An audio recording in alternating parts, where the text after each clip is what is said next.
When we talk about the art of Dostoevsky and the tremendous impression that he made on people's imagination, in the context of Russian literature, the name that almost immediately comes to mind is Tolstoy, Lev Nikolaevich Tolstoy, who, of course, to a very great extent lived almost the same time as Dostoevsky. They were born 8 years apart.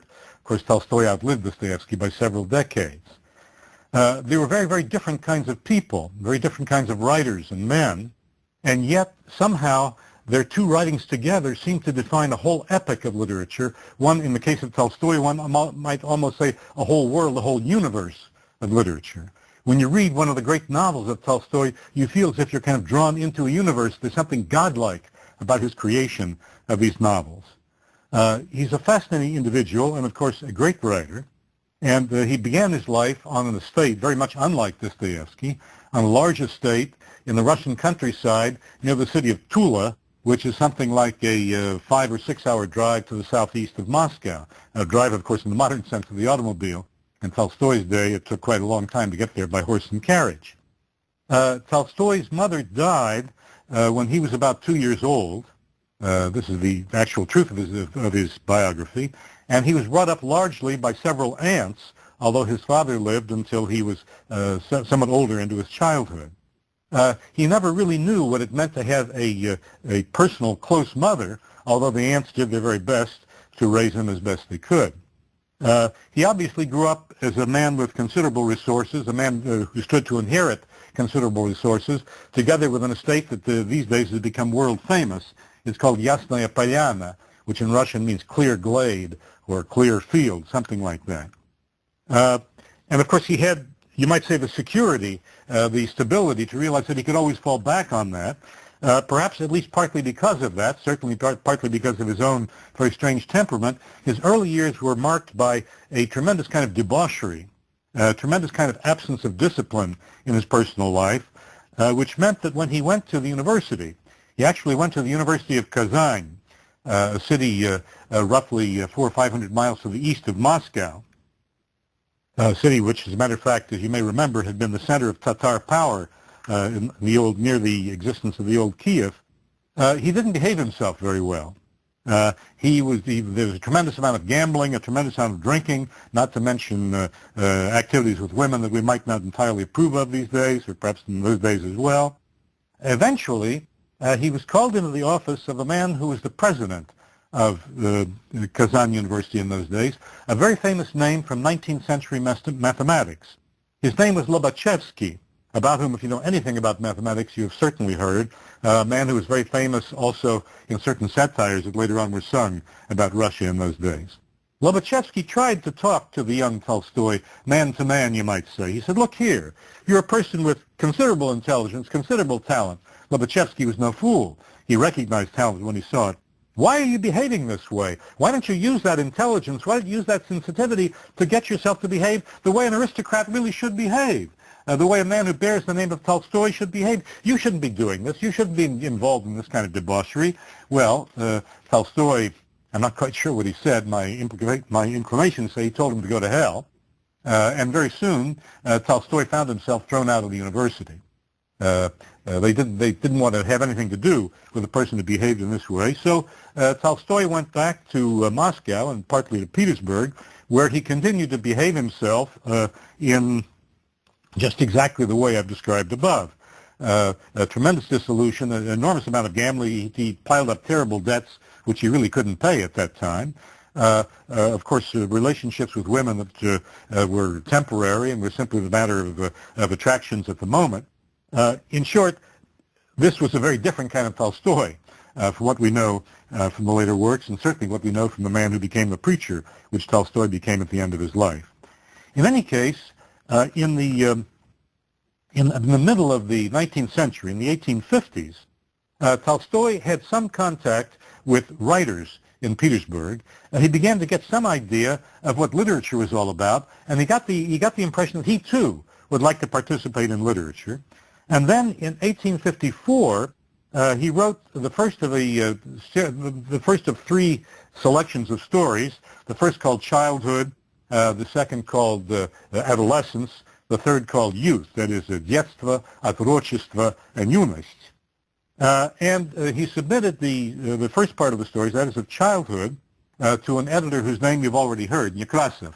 You remember the one to whom Dostoevsky first sent his works something like 12 or 13 years before then. And Nekrasov was obviously a good judge of literary talent, and he decided to publish the work Childhood by Tolstoy. Many people took it as Tolstoy's own autobiography. Of course, that's not true. To a very great extent, it's fiction, but obviously the childhood experience of Tolstoy had much to do with the psychological insights that Tolstoy puts into this novella, this so-called autobiography.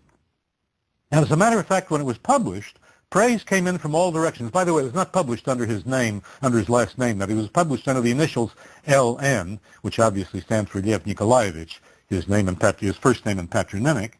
And nobody knew exactly who it was, but as I said, praise flew in from all directions, including, by the way, a man who was already in exile in Siberia, a man by the name of Fyodor Mikhailovich Dostoevsky. Dostoevsky, having no idea who it was, said, "This is a talent which is going to brighten the sky of the Russian, brighten the Russian firmament in literature." Dostoevsky recognized immediately that here was a real talent, although again he had no idea who it was. The sole criticisms that came in were those who said, "Here is a young man who has the nerve to criticize his own parents." And they thought that somehow this was immoral, this wasn't right. So the childhood did come in for some criticism, by the way, not only in Russia, but also in England, where people were shocked at the idea that a young man would have critical remarks about his parents. But in any case, this story established his reputation as a beginning writer of considerable promise. Like much of Tolstoy's work, the beginning of this novel is very adroit. It deals with a young man named Nikolenko. Of course, Nikolenko is connected with the name Nikolai. Tolstoy is Lev Nikolaevich, so he might well have had his own father somewhat in mind with this name. And it begins with the gradual awakening from sleep of a young man who has a German tutor by the name of Karl Ivanovich. And at this particular point, he doesn't want to get up, and he's quite annoyed that Karl Ivanovich is waking him up. And as a matter of fact, Karl Ivanovich wakes him up by swatting flies over his head. And of course, he hears the noise of that fly swatter slapping against some solid surface, and it annoys him tremendously. He gets up all out of sorts. Karl Ivanovich is really a kindly sort of man, although at this particular point, Nikolenko is annoyed with, "Oh, this terrible Karl Ivanovich. He's always bothering me. He's making me do it. He's a nasty man. He just wants to see me suffer." Karl Ivanovich, of course, is sensitive enough to realize the young man is out of sorts. He says, "What's the matter? Did you have a bad dream?" And Nikolenko gives in to a terrible impulse. To answer, he says, "Yes, I dreamt that my mother died." And he no sooner says this than he feels deeply guilty about the fact that here, in his own dream, he's managed to kill his own mother. And of course, he feels equally badly that he's lied to dear old Karl Ivanovich. Just a few seconds before, he said, "That nasty Karl Ivanovich, he always wants to make me unhappy." And all of a sudden, he realizes Karl Ivanovich is a very decent man. Why, oh, why is he doing this sort of thing to him? This kind of introspection, this looking into the inner psychology of a person, which is quite different from what a person shows on the outside, of course, is very representative of what Tolstoy will grow into as a mature writer. He's constantly showing different sides of the characters. At one point, Karl Ivanovich is this terrible man. The next thing, oh, it's dear old Karl Ivanovich. And of course, it becomes dear old Karl Ivanovich even more powerfully when the German is replaced by a French tutor by the name of Saint-Jérôme. As down-to-earth, as sympathetic, as sensitive was Karl Ivanovich, so petty, vain, and proud is the Frenchman. As a matter of fact, when Karl Ivanovich realizes that he's about to lose his job, he dictates in German to his young ward, that is to Nikolenko, the worst vice that exists in human existence is Undankbarkeit, ingratitude. And he tells him how to spell it in German. He has to write that Undankbarkeit. And of course, this idea of ingratitude that poor old Karl Ivanovich is suffering from this is something that affects the young man very, very deeply. But now he has to deal with Saint-Jérôme. And of course, Saint-Jérôme wants him to grow up like a young man who knows French culture, who will fit into aristocratic Russian society. So what he is always supposed to be is summed up by a French expression which for all of Tolstoy's life stands for something very negative in his way of thinking, comme il faut. That is, as it is done by the rules of conventional behavior, as one should behave in good society. And of course, as far as Nikolenko is concerned, as one should behave in so-called good society or high society, comme il faut, is exactly the opposite of how one really should behave if one has any sense of genuine human feeling and human morality. That is, the conventions of society are, as far as Tolstoy is concerned, totally at war with the feelings of people and how people really feel and think. The contrast between comme il faut and genuine feeling is something that Tolstoy will examine all through the rest of his career. People's real feelings are not what you see on the surface, and of course not what are expressed in words. The expression of words for Tolstoy as an author is far less important than the expression of the body. If you examine a person's body carefully when you're talking to him, you will see that the body is reacting as the person really feels. The words are totally deceptive. You see this very clearly where the young Nikolenko bursts in on a session that his father is having with the chief steward of his estate. You understand that the Russian aristocrats did not run their states directly, but had someone who probably had been born as a serf, who had some talent as an administrator to run the estate. This is a steward. And so, of course, the steward is talking to the father in a very respectful way, and if you look at his face and if you listen to his words, it's deep respect to the master's opinions. But, says Nikolenko, of course, obviously Tolstoy, if you look behind him, his hands are held behind him, clasped together, and by the motion of the fingers, you can tell that everything he's saying to the master is exactly opposite to the way he genuinely feels inside. And if you would look at the movement of those fingers, which the father can't see, but which, of course, the man is unconsciously doing, then you would understand genuinely what the soul of that man was. There was a famous critic by the name of Merezhkovsky who wrote a famous essay called Tolstoy and Dostoevsky, in which he posited the notion that Tolstoy was the poet of the human body. Dostoevsky was the poet of the human soul. Now, I would be reluctant to go quite that far. Merezhkovsky, of course, loved these contradictions, these opposites in his writing, and made a great deal of them. Obviously, Tolstoy, in describing the physical aspect of a person, had a lot to say about that person's soul.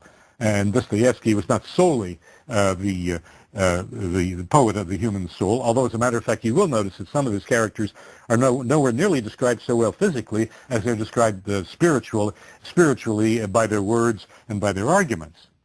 The body in Tolstoy's hands, the flesh in Tolstoy's hands, became something tremendously living and tremendously insightful in human life. What's very interesting to me from the literary point of view is the way that Tolstoy has Nikolenko describe his reactions to his mother's death. Now, you understand that Tolstoy's own mother died when he was 2 years old, obviously long before he had a way of expressing it. In Nikolenko's case, he's 10 years old when the mother dies, and what he finds so difficult is he can't cry. He knows he's supposed to cry. That is, when people gather around the dead body, when people gather for the funeral, of course, it is comme il faut. It's the way society tells you to act. And when somebody died, you should cry. But somehow he can't muster the tears. And people look at him and say, what a terrible young man that is. He can't even cry at the funeral of his own mother. That is, tears as a conventional way of expression mean nothing.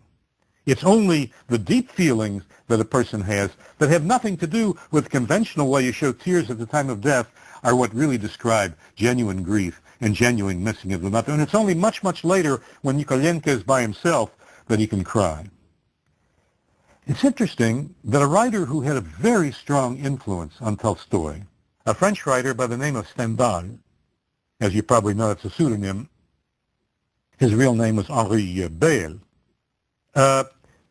Stendhal, when he wrote a rather famous autobiography called La vie de Henri Brûlard. That is to say, the life of Henry the Burning. Brûlard is burning in French. He wrote that, Stendhal obviously wrote this in the 1840s, since he died. He obviously couldn't write it after 1848 when he died.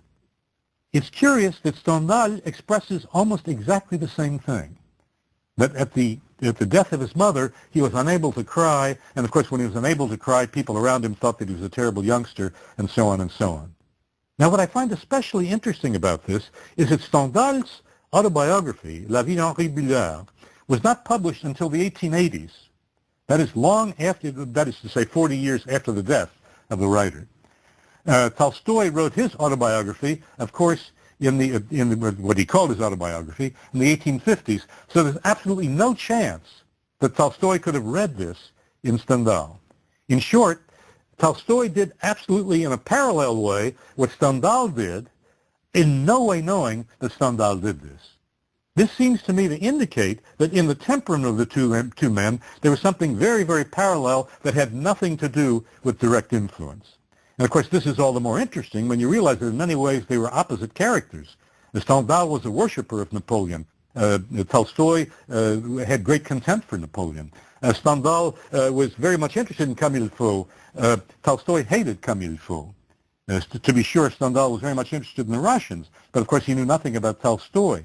That is, in spite of the fact that in many ways they were opposites, nevertheless there was something in their temperament that was very, very parallel, and there's something both paradoxical and it seems to me explanatory in the way that the influence went, although it was not direct influence, it was parallelism. Tolstoy, of course, was very much interested in education, how you brought up young people, how somehow young people were formed to become the adults they became. And Saint-Jérôme worked very, very hard to get him properly prepared for the university. In those days, of course, the aristocrats were trained by their tutors and not by public schools in how to get into the university. So they had to bone up very, very careful on the entrance exam. By listening to Saint-Jérôme, Nikolenko was able to enter, to pass the entrance examinations, to get into the University of Kazan, while at the very same time he was totally rejecting everything that Saint-Jérôme did because he considered him a person of terrible vanity. In any case, the young fellow comes into the university very proud of his abilities, proud of the fact that he could look into the human heart and so on, and then he came to the Latin examination. He saw that the young fellow next to him was very much worried about the Latin examination, where he himself had no worries. He knew Latin very, very well. He could handle anything that was tossed at him. And so he began to tutor the young fellow how he should react to the Latin examination when he got it. And the professor noticed that he was condescending to this young man next to him. As a matter of fact, he even tried secretly to try to coach him. The professor said, "Never mind. Wait till it's your turn. We'll see how well you know Latin."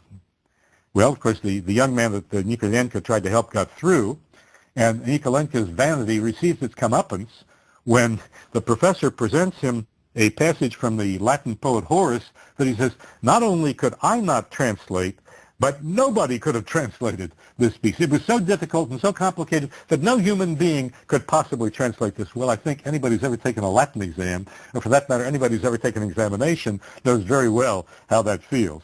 So that his vanity got his comeuppance in a very, very effective way.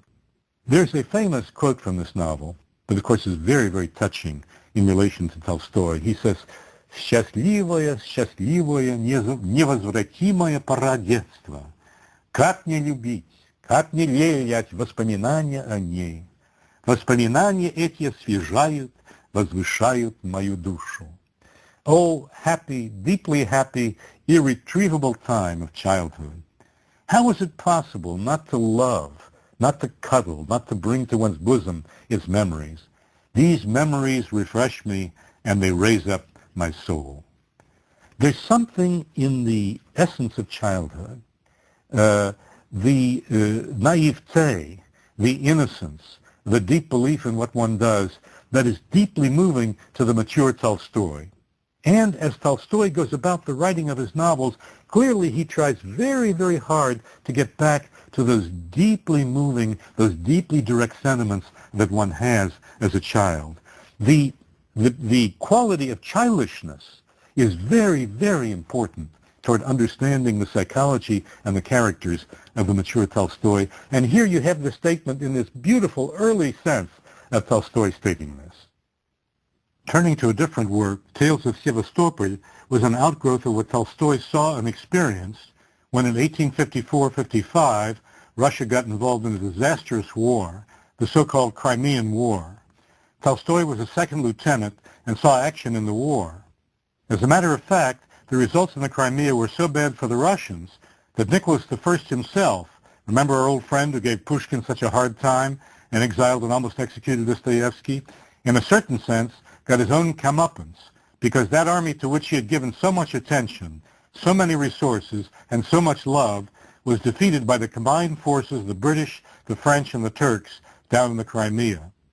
Turkey wanted to rule certain territories of that place, and the Russians had made demands on them, which the British and French did not want to see happen, because they were very much worried about the balance of power in Europe. They were worried that the Russians would become too powerful, and it would be impossible to maintain the balance of power in Europe, so they allied themselves with the Turks and tried to help them against the Russians. The result was a hideously bloody war, at least hideously bloody by 19th century standards, where there was a siege in the city of Sevastopol, which is down on the peninsula that juts out in the Black Sea in the southern part of Russia. The Russian troops defended the city absolutely heroically, but in spite of all their heroism, the British, French, and Turkish allies inexorably moved in on them, and furthermore, the supplies for the Russian army and the strategies of the Russian generals were very badly handled. The strategy and the supplies on the British, French, and Turkish side were much more sophisticated, so that gradually they managed to grind the Russians down and push them back towards Sevastopol. In the beginning, Tolstoy had great enthusiasm for what he considered to be the heroism and the national destiny of Russia. And he believed that the government was engaged in a campaign that was tremendously important for Russia. He went all out as an enthusiastic Russian patriot. Then his eyes began to open up. He began to realize that, as a matter of fact, what this was really exposing was the backwardness, the corruption, the bad organization of this empire, which on the surface had been so rigorously and well organized by Nicholas I. And so then he began to turn critical. Obviously, the Russian government was not very happy about the criticism that he aimed at the war movement. They saw him as someone who was on the other side, someone who was making them feel ashamed of themselves, and so they saw to it that he got no advancement in the army. And Tolstoy later on said, "Well, I wanted to become a general in the army, and that was closed off to me. So instead," he said, "I became a general in literature." Tolstoy, the general in the field of literature, the general in the army of writers. This is something that he talks about later on in his life. Of course, what Tolstoy was very much interested in was the nature of true courage and steadfastness as opposed to the phony kind often touted in military rhetoric. The work shows how his mind is thinking about the realities of wartime and the famous military valor of the Russian army.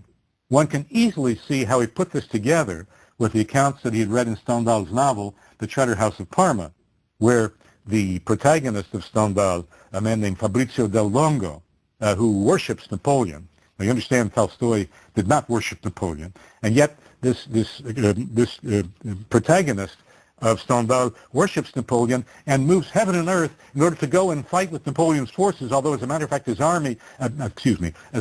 family is very much against Napoleon, very much against what Napoleon is doing and bringing revolutionary ideas to not only to France but also to northern Italy where the family lived. And so Fabrizio gets himself involved in the army of Napoleon at the Battle of Waterloo. And suddenly we see the Battle of Waterloo through the eyes of a drunken man. The most famous battle in European history in the 19th century, seen not through the point of view of strategy of the generals, not through some careful analysis of what happened militarily, but rather through the eyes of a drunken man. And yet this drunken man exhibited, perhaps unconsciously, a kind of courage that was far beyond that of what was officially touted as courage. As far as Tolstoy was concerned, the official notions of courage, the official rewarding of courage were all wrong. Genuine courage was that of the common soldier who through thick and thin, through the suffering of the battlefield, through insufficient supplies, sometimes through hunger and thirst and many other ways, nevertheless held his ground. And this was very often the kind of people, directly the kind of people who were ignored totally by the government. There's a very famous statement by Tolstoy near the end of the story that tells a lot about his art and what's going to become of the art. He says something like this: "The hero of my tale, whom I love with all my soul's powers, whom I've tried to evoke in all his beauty, who always was, who always will be, and who always is and always will be, is not some hero or villain, is the truth. There's only one thing that I glorify in my tales, and that is the truth. And there's no such thing as a human being who is either entirely heroic or entirely evil, entirely good or entirely bad. All human beings are tremendous mixtures of various moral qualities, and I will catch these various moral qualities and put them together in people whom you really believe. And that is the hero of my tale. That is the truth. That is the one I will always be faithful to." Of course, there could not be a better place to begin the consideration of the famous novel War and Peace than this particular statement. Because, of course, in War and Peace, you get the picture of people who are tremendously mixed. You get a statement of the question, what do we mean by war? What do we mean by peace? Now remember that Tolstoy had seen war down in the Crimea. He had seen war at its most terrible point, and of course the point that led to a terrible and seemingly disgraceful Russian defeat. This is what was the meaning, the genuine meaning of war. As far as peace was concerned, where could you understand peace? Well, of course, you understood peace in family life. You understood peace in the relationships of brothers and sisters, of cousins and uncles and aunts, of that everyday life that we all know, that of course many critics consider to be banal. My goodness, who doesn't know relations between fathers and sons? Who doesn't know the relations between brothers and sisters? Who doesn't know family life? Tolstoy, they said, is the artist of the banal. And as a matter of fact, there's a great deal of truth in that. Tolstoy sees the banal. Tolstoy sees the relationships of family life, but he says the banal is not just banality. The banal is the essence of life. And as a matter of fact, this is shown not only in peace, but also in war. These human qualities that we see in family life carry themselves out in the relationship between soldiers, the relationship on the battlefield, the relationship of politics. Everything in the world, in a certain sense, can be reduced to family life. So that you don't just examine war on the field of battle. You don't just examine politics in the words of statesmen. You don't just examine military strategy in the words of generals. No, you get down to the life of the individual, the life which is totally unpredictable. You get together thousands and thousands of people the way you do in an army. It's impossible to predict what they're going to do because the fate of every human being is individual and is connected with that human being. You must examine the individual human being, and in examining the individual human being, you're examining one of those thousands and millions of fates that makes up the entire fate of the entire world. That's what War and Peace is generally about. And of course, the young Tolstoy was beginning to examine this in ways that would lead to the kind of literature that he was doing. So in a certain sense, the presentation of Sevastopol, as he called it, the tales of his description of the Crimean War are called Tales Around Sevastopol.